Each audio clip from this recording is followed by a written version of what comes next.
The Local Spark. Bonjour à toutes et bonjour à tous et bienvenue dans The Local Sparks. Pub et Via lance The Local Sparks, une série de podcasts dédiés à la force et à l'impact des médias locaux. À travers des témoignages inspirants de professionnels du marketing, ce rendez-vous met en lumière le rôle essentiel de la proximité dans la communication et les médias. The Local Spark est une invitation à redécouvrir la puissance du local. Le local n'a jamais été aussi essentiel. Merci à N-Stories pour la réalisation. Bonjour Naomi, bienvenue dans le studio de N-Story en tant qu'invitée de Local Spark de Pub et Via. Tu es senior manager média opération Belux chez Coca-Cola Company. C'est dire que notre conversation va surtout porter sur les médias. Et les médias, tu les connais très bien aussi puisque tu enseignes le planning média à l'IEX, c'est bien juste ? J'enseignais, j'ai arrêté l'année passée ou cette année, je ne sais plus, dans l'espoir de recommencer, mais ça devenait très difficile de conjuguer avec mon job actuel et mon job de maman d'un petit garçon en bas âge. Parlons en fait des racines de l'entreprise ici en Belgique. Coca-Cola en Belgique, ça remonte à quand ? Combien de personnes travaillent dans les différentes entités du groupe et indirectement, combien de partenaires sous-traitants avez-vous ? Donc en fait, Coca-Cola arrive en Belgique en 1927, donc ça fait 99 ans et donc ça fera 100 ans l'année prochaine. Donc ça fait quand même un bail que l'entreprise est présente en Belgique. Et on a un ancrage local super important puisqu'on emploie en tant que système, et quand je dis système, c'est donc on est deux sociétés distinctes, Coca-Cola Company qui est propriétaire des marques pour laquelle moi je travaille, et puis Coca-Cola Euro-Pacific Partners qui est l'embouteilleur, donc c'est la société qui s'occupe d'embouteiller les produits, de produire, de distribuer, etc. Et bien le système emploie 2200 personnes en Belgique quand même. Oui, c'est pas rien. C'est pas rien. Alors, vous allez fêter vos 100 ans et nous, on fête nos 50 ans. On était fait pour s'entendre. Il y a peut-être quelque chose à faire. Certainement. Tout à fait. Alors, cette réalité belge, est-ce qu'elle influence vos stratégies médias ? Alors, oui. Bon, tout à fait. Donc, c'est un vrai oui.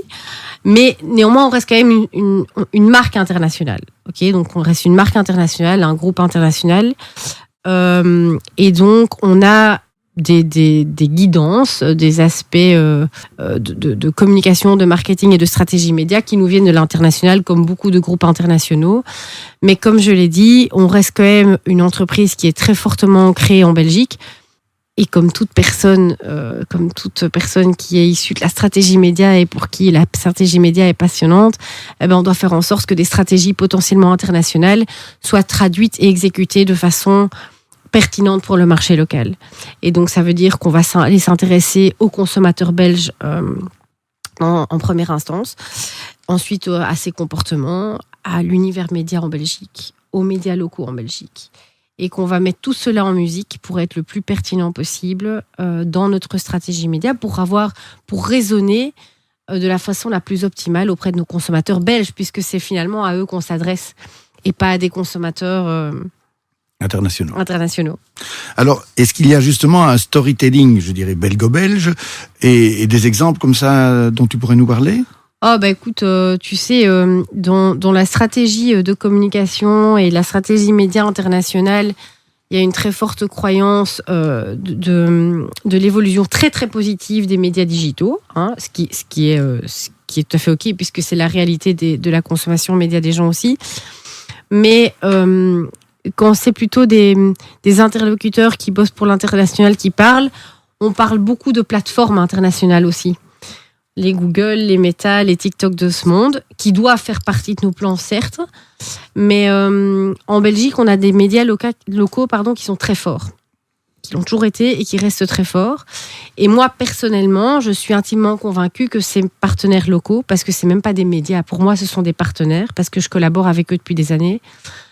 Et avant moi, Coca-Cola collaborait avec eux aussi, sont indispensables dans nos plans. Et donc, quand je dois parler à mon international, justement, je travaille sur tout ça et je leur présente le marché belge et je leur présente ce que représentent ces médias locaux en Belgique et pourquoi est-ce qu'ils font partie de nos plans à cette échelle. Parce que c'est pas le cas dans tous les marchés. Et ils peuvent comprendre ça, que des médias locaux sont plus intéressants et plus productifs et mieux en relationnel que des TikTok et compagnie ? Ça dépend à qui on parle. Pour être tout à fait honnête, non. Mais ça dépend parce qu'il y a plusieurs choses qui rentrent en compte. J'étais au Club 33 il y a quelques mois, on parlait de ça aussi. Il y avait Gino, il y avait Alex Toré dans les personnes qui faisaient partie du panel. Et souvent, quand on fait partie d'un groupe international, il y a une partie des équipes qui regardent des Excel avec des CPM. Donc là, effectivement, comprennent pas toujours. Okay, mais il n'y a pas que l'aspect efficacité au niveau du budget, il y a aussi l'aspect confiance, l'aspect de qualité, l'aspect de contexte. Et quand justement on prend le temps d'expliquer tout ça à des personnes qui ne sont pas en Belgique et qui du coup ne connaissent pas ce genre de médias, quand on prend le temps d'expliquer, en général, ils comprennent que pour avoir plus de qualité parfois, on doit être prêt à payer un petit peu plus aussi. Mais c'est toujours une question de curseur, en fait. Alors, comment évalues-tu la performance des campagnes locales par rapport aux benchmarks globaux du groupe ? Quand tu parles de campagne créative, de contenu créatif, ou tu parles de... Les campagnes créatives comme les campagnes médias. Ok. En fait, dans chaque campagne, en général, on a un mix des deux. D'accord ? Donc, de toute façon, on ne peut pas faire la distinction entre une campagne locale ou une campagne internationale si on parle purement de stratégie média. Puisqu'on construit des plans à 360. Et dans ce plan 360, on a des partenaires locaux comme des partenaires internationaux. Donc, c'est très difficile de pouvoir mesurer ou de pouvoir distinguer ça en deux campagnes, étant une campagne locale ou une campagne internationale.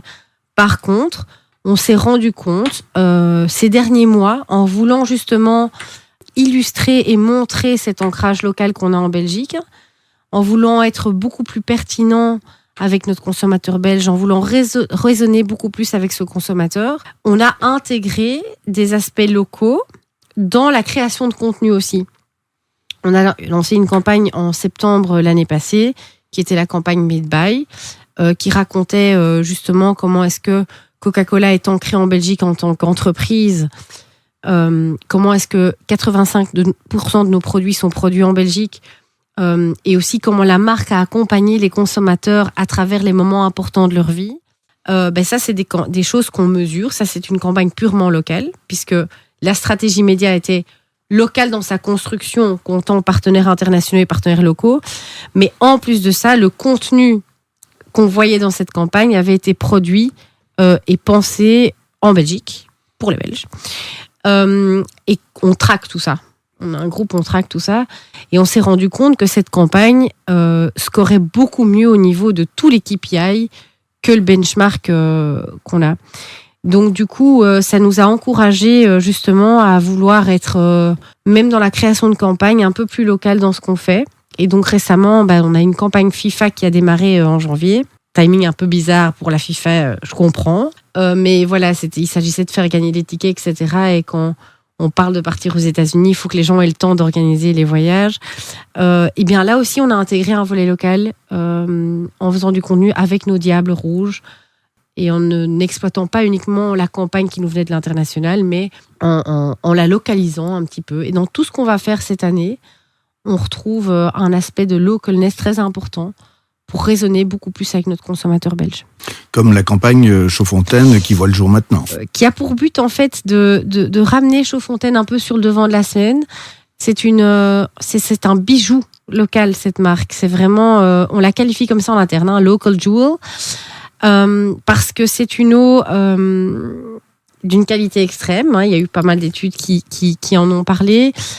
Mais c'est une marque sur laquelle on n'a pas beaucoup travaillé au niveau de la brand equity, au niveau du brand love ces dernières années. Et il nous paraissait important justement de revenir avec cette marque, avec un élément de différenciation par rapport à tous les autres concurrents au niveau de la catégorie des eaux. On fait face à un concurrent qui est très fort et qui fait très très bien les choses. Mais donc on voulait cette différenciation, on voulait accentuer justement cet aspect local de Chaudfontaine. Parce que c'est pas... je pense que la majorité des Belges savent que Chaudfontaine est belge, mais il y a quand même toujours des gens qui sont moins conscients de ça par rapport à d'autres types de concurrents.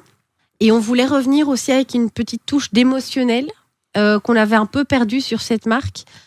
mais une émotion différente. Une émotion qui évoque de la belgitude, qui évoque des situations très typiques des habitants en Belgique, et avec un ton d'humour aussi.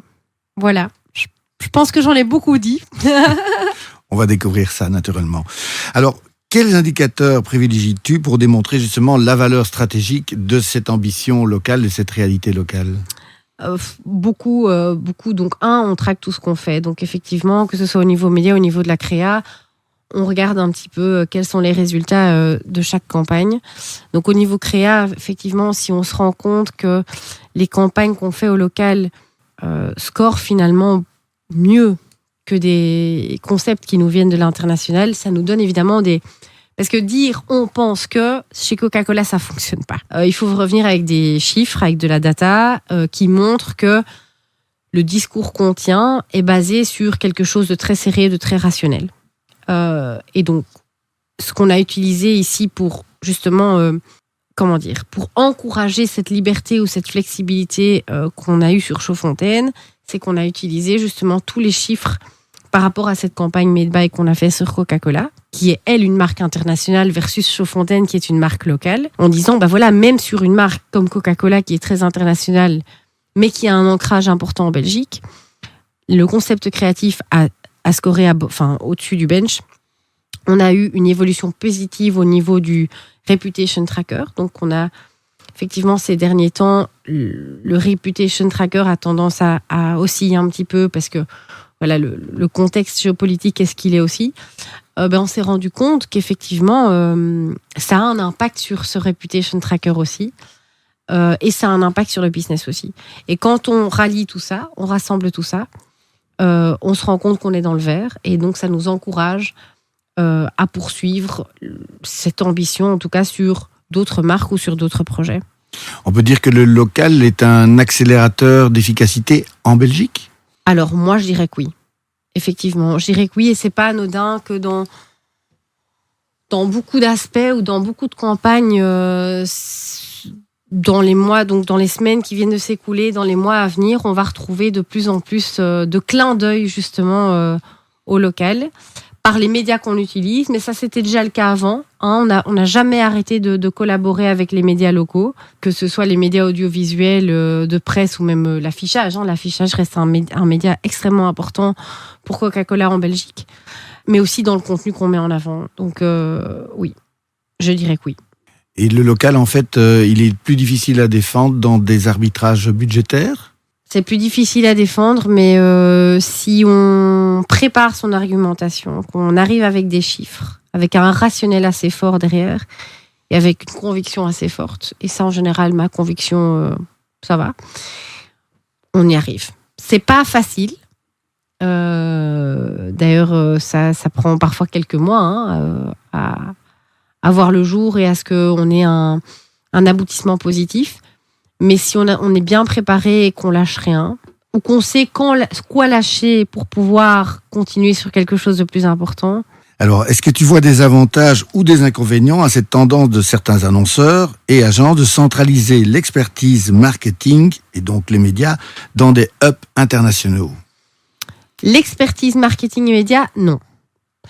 Par contre, l'achat média de certains types de plateformes ou certains types de médias, oui, il peut y avoir des avantages. Donc nous, si je parle du cas de Coca-Cola, on est effectivement EB pour toute la partie de médias biddable, que ce soit du social media dans des plateformes comme Meta, TikTok, Snapchat, ou que ce soit de la programmatique vidéo à travers un YouTube ou autre, ou même des partenaires locaux qui sont achetables en programmatique.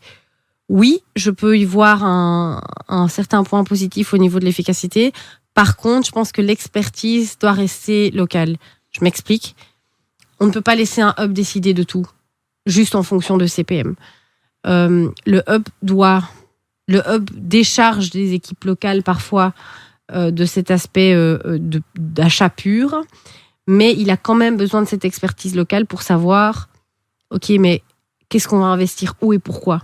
Ça, un hub à Londres, il n'en sait rien.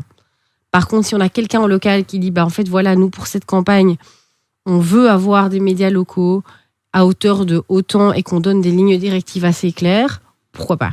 Mais il faut toujours une expertise locale, toujours. Alors, quel est ton rêve de média manager et qui n'est pas encore accompli à ce jour ? D'avoir la liberté absolue dans tous mes choix. Bien que, de par le fait que ça fait presque 5 ans que je suis là, que j'ai un background média assez important, puisque j'ai fait que des agences dans ma vie avant ça, et que ça fait, je pense, partie de mon caractère aussi, j'arrive à pousser pas mal de choses. Le stakeholder management est très important chez nous, et tout doit être très justifié parfois. Et donc, mon rêve, ce serait effectivement d'avoir carte blanche. Mais genre sans me justifier quoi que ce soit, quoi. Carte blanche. Je fais le meilleur plan, la meilleure campagne, sans avoir des tableaux à remplir, d'efficacité budgétaire ou autre. Voilà. Parfait. Je te remercie, Naomi, pour cette conversation très agréable. Merci à toi. The Local Spark.